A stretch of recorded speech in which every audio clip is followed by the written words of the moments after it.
We are at gotomath.com. We're looking at calculus and working some problems in the limits section under evaluate limits analytically. And we're in this section right here actually. Let's scroll down. We have 3x over sine of 12x, so you remember that.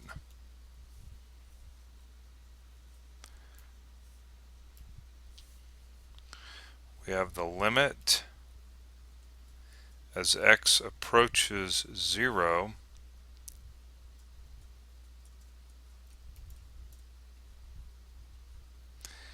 and I believe that was 3x over 12x. You forgot to remind, yeah.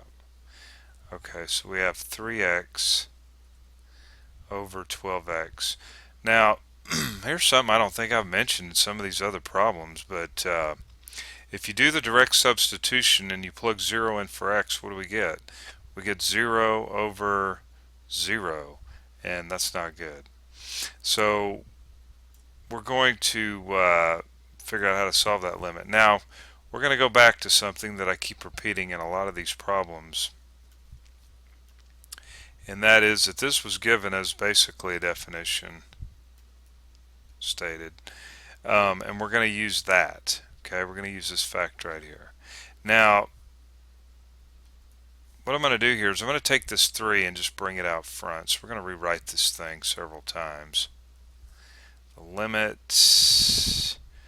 what do I have here? I have x over, whoops, forgot that x was going to 0 there. Sine of 12x. Now we need to get both these numbers the same, and we're going to do that by putting a 12 here, but then that means I have to multiply this by 1/12, right? Because 1/12 times 12 is just 1. Okay, and I'm going to take this 1/12 and bring it out front, and just go ahead and rewrite this limit. And we have 12x over the sine of 12x. And yes, we could reduce that down, but we'll get to that here in just a minute. Now this over here, if I was to write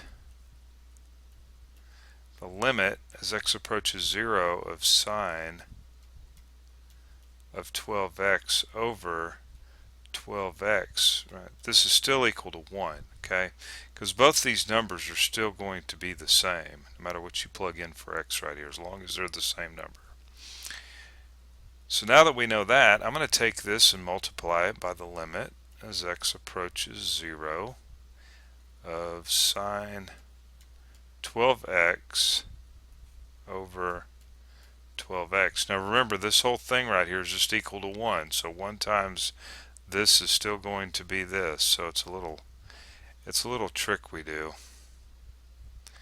Now what I'm going to do is, by the properties of the limit, we can actually join these together since they're a product, and we can say 12x over sine of 12x times the sine of 12x over 12x. And of course, these guys are going to cancel out, and you're going to end up with the 1. Still have, you know what? I'm going to scribble that out. Let's reduce this down now. 3 gets that to be 1/4, right? 3 goes into 12 4 times. And now we're left with the limit as x approaches 0 of a constant, which happens to be 1. So believe it or not, all that reduced down to 1/4. And it was really all based on that guy right there, right? Okay, hopefully you were able to catch on to that. And of course, I hit the help button there and kind of summarize it there real quick. I don't go through all the steps, but you get the idea. Alright, so click, click, click, and practice.